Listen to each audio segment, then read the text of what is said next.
Apple is about to pull a massive bait and switch with the iPhone 18 Pro Max. And frankly, some of these upgrades sound way too good to be true.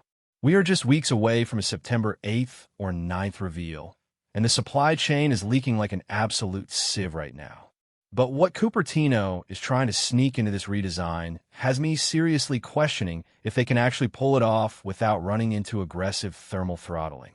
There are 12 massive changes coming, and we need to talk about why some of these are game changers and why others might just be an excuse to hit you with that classic Apple tax. Let us start with the physical design, because you're going to notice this immediately. The footprint of the phone is staying nearly identical to the 17 Pro Max, but it is getting thicker. Now, when I say thicker, I'm talking about 0.1 to 0.2 millimeters. It sounds like absolutely nothing. If you look at your thumbnail right now, that is roughly the thickness we were talking about. But here is the kicker. That tiny fraction of a millimeter means absolutely none of your expensive 17 Pro cases are going to fit. Mako Takara has been showing off dummy units that practically confirm this, meaning you'll be buying brand new accessories on day one. But there's a very specific reason for this thicker chassis, and it is entirely built around power. Before we get to the battery, though, let's talk about how this thing is actually going to look in your hand. Space Black is officially making a return. If you have been mourning the loss of a true, deep black Pro phone, you can finally rejoice. We are also getting a brand new dark cherry finish, alongside a revived Sierra Blue. 4 colors total, retaining the silver option as well. What is genuinely interesting here is what Shrimp Apple Pro recently pointed out regarding the back glass. For the last generation, we had that frosted, two-tone look on the camera bump and the backplate. It looked a bit fragmented. This year, Apple is ditching that entirely for a uniform, single-tone finish across the entire rear glass. There are even whispers of a slightly translucent effect, where you might see the faintest hint of the internals, but honestly, I will believe that when I see it. Apple rarely does transparent tech unless it is a deep throwback to the iMac G3 days. Which color are you guys actually leaning toward this year? Let me know down below, because that dark cherry has my attention. Moving inside, that thicker chassis is making room for a 10% larger physical battery. 10% might not sound like a revolution, but when you pair it with the new display tech, the math starts getting ridiculous. The LEC has been reporting that Apple is sourcing brand new LTPO plus displays directly from Samsung. Samsung has been using these on their Ultra phones for a couple of years, and it is how they manage to pump out blinding brightness while sipping power. These panels have an enhanced anti-reflective coating and are radically more efficient. But the screen is not the only thing saving power. Ming-Chi, quote, recently detailed that the dynamic island is shrinking by exactly 1/3. They are not chopping the sides off. The entire pill shape is being scaled down because they have finally miniaturized the Face ID sensors. Less dead space on your screen, slightly more room for the battery to breathe up top, and it just looks significantly less intrusive. Now we need to talk about the brains of this operation, because this is where the hype gets dangerous. The brand new A20 Pro chip is not just a spec bump. Apple completely rebuilt this silicon from the ground up, moving to a true 2-nanometer manufacturing process. We have been tracking TSMC 2 nanometers yields through DG times for months, and seeing this hit mass production is wild. Packing transistors that tightly together means efficiency shoots through the roof.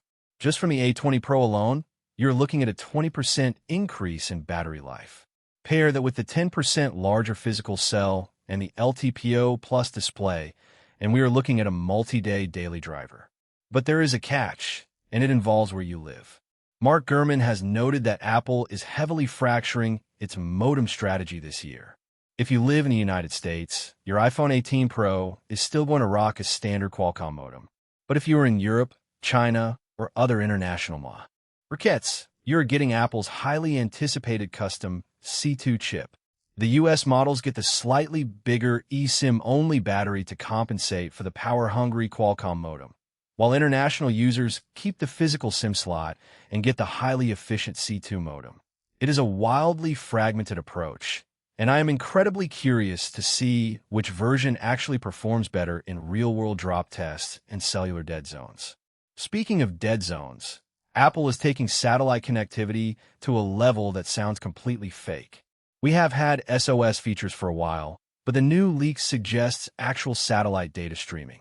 Imagine being stranded in the absolute middle of the desert, miles from a cell tower, and being able to stream a 720p YouTube video or browse the web just by pointing your phone at the sky.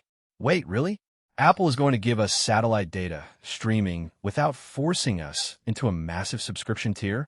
Color me skeptical, but if they pull off seamless integration with satellite networks for everyday data, it completely destroys the carrier monopoly in rural areas.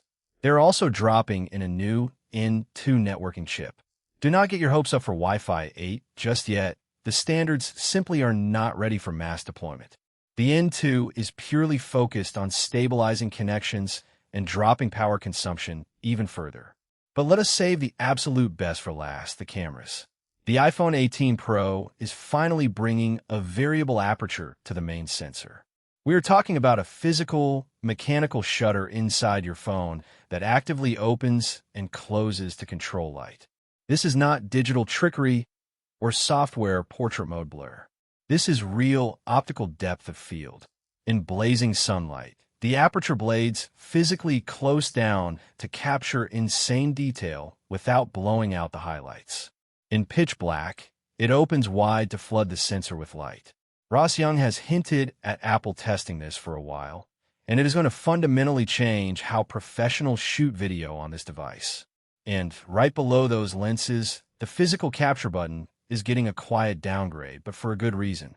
Last year's capacitive, pressure-sensitive button was a nightmare to repair. Replacing that single piece of hardware cost nearly $300 out of warranty.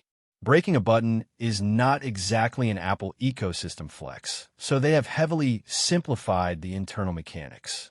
It will be cheaper to manufacture, cheaper to replace, and supposedly much more tactile and easier to use when you're actually framing a shot. So you have a thicker phone, massive battery gains, a 2nm powerhouse chip, true variable aperture, and satellite data streaming. The real question is how much Tim Cook is going to charge for this when September rolls around.